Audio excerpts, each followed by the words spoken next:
Hooray for Hollywood.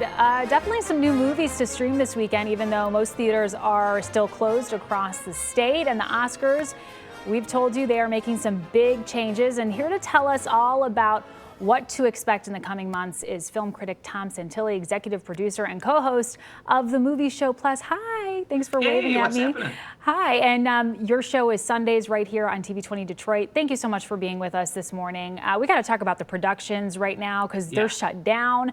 Many films have had release dates pushed back. We were just talking about a big one that just saw a delay. So just talk about what we're seeing in the industry.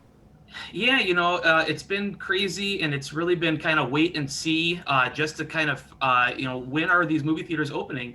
Movies are a global industry. Without theaters being open in New York and LA, there's really just no business model for these movies to make money. So they just keep pushing everything back. But yeah, just last night, the news broke that Christopher Nolan's Tenet, which was meant to be kind of the very first big blockbuster of the summer, was supposed to be released originally July 17th. It was moved back to July 31st. And then just last night, they announced that now it's been pushed into August. So the timeline keeps shifting back and back and back and back. And we just don't know when we're going to return to movie theaters. Yeah.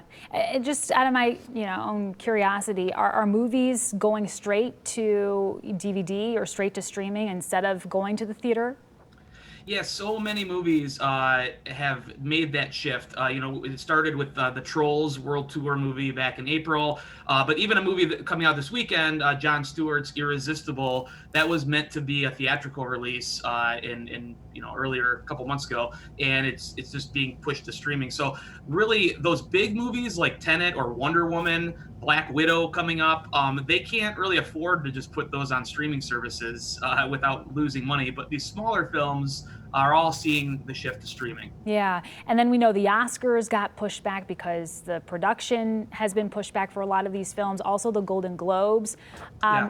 Yeah, what do you think about that? I mean, do you think that might be one of those things where the can gets kicked down the road too? Because if these productions can't get up and going again, I mean, you can't necessarily promise the Oscars can happen when they say it will. Yeah, it's all kind of wishful thinking. I mean, if we all look back to March, people were projecting that movie theaters would be open by maybe May or June, and that just didn't happen. So April seems like a long time away. They announced the Oscars are now at end of April, but we just don't really know. Critics' Choice got moved into March. Golden Globes got moved back. The other interesting caveat of that is that the window for what they can nominate films and stuff like that has been pushed all the way through February. So typically we see a lot of like these Oscar movies being released around Christmas. Yeah. And this year we might see a lot, higher caliber films in January, February than we're used to.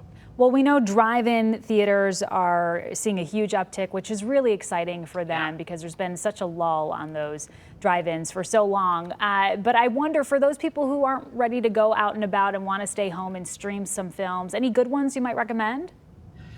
There's a couple good movies. Good, I guess, is depending on your, where your starting point is. But there's I mentioned the Jon Stewart movie Irresistible. It's just like a kind of a light political satire. Also, maybe the worst movie title of the year, but it's called Eurovision Song Contest: The Story of Fire Saga. Wow. That's a new comedy starring Will Ferrell and Rachel McAdams. It's on Netflix this week.